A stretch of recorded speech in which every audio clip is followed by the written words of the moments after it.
Hey everyone, welcome back to How to Be a Poser.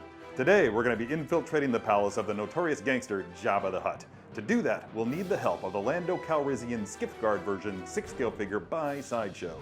Let's get started.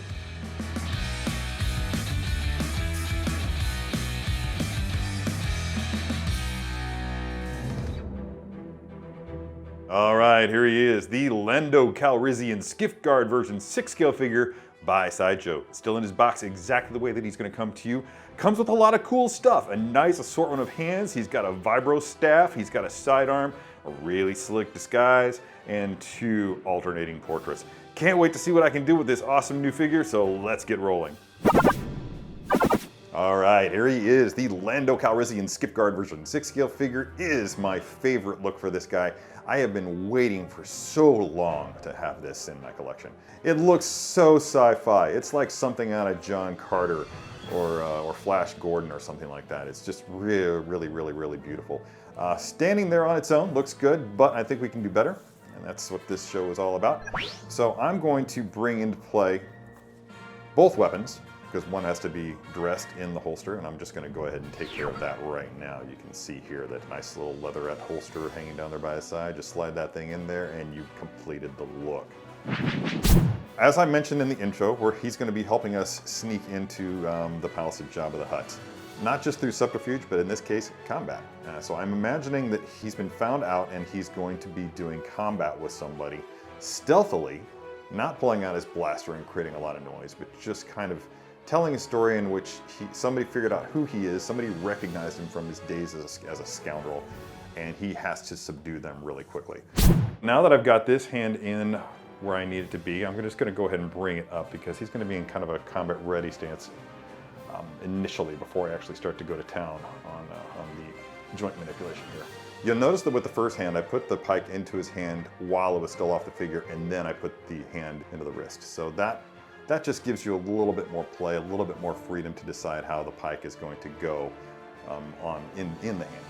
And then once you get that done, you can bring the other hand in and Bob's your uncle. Let's go ahead and pop this head off, because even though he's been discovered, I still want him to be in disguise, and plus I just like the look of this helmet.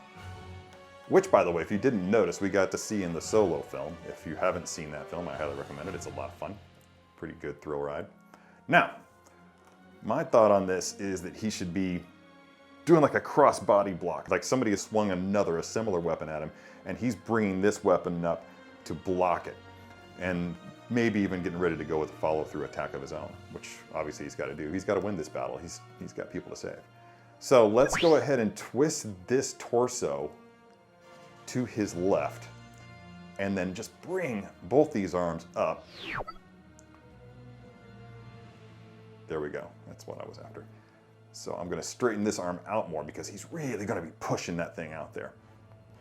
And then his attacker is going to be like from your perspective. So I'm just going to move this back over to here.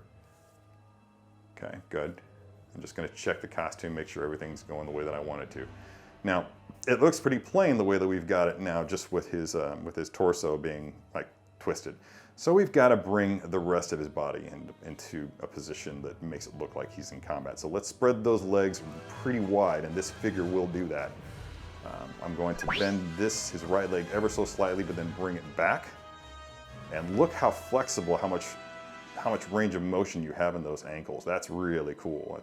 That's going to be able to enable you to hit a pose and have that pose be held without the stand. I think I'm going to be able to do this without the stand. That's neat, that's cool, but I think it looks a little bit casual, almost like he's, dare I say it, posing.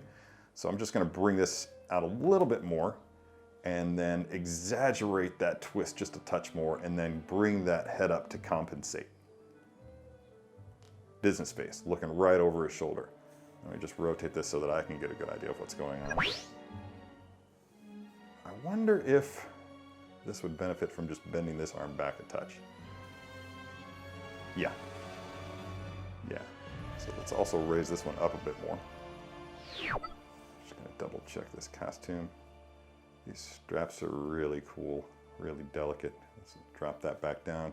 Just make sure that as you're posing your figure, make sure that you give yourself plenty of time and opportunity to play with the fabric, make it look like it's hanging, like it's being affected by gravity the way that normal clothing would be. As of right now, I think this has got it though. I'm perfectly happy with it. Maybe bend this leg just a little bit. Yeah. There we go.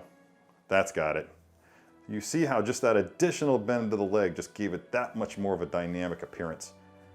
Like he's really stepped out and he's absorbing the impact with that leg. But I think that's it. I love that pose.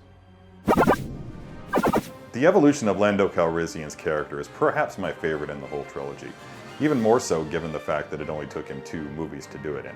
He went from being an overall scoundrel, card player, gambler, smuggler, you name it, to being a general and a hero of the rebellion. That's absolute growth, and I think that this figure right here, this iteration of the character, represents the true beginnings of that development. I love the look, and I think it's a perfect figure. Did you enjoy that video? Be sure to subscribe by hitting the S icon on your screen and click the bell icon to be notified whenever a new video is posted. If you'd like more info on the items featured in this video, click the link provided under product info. Thanks for watching, and don't forget to let your geek side show.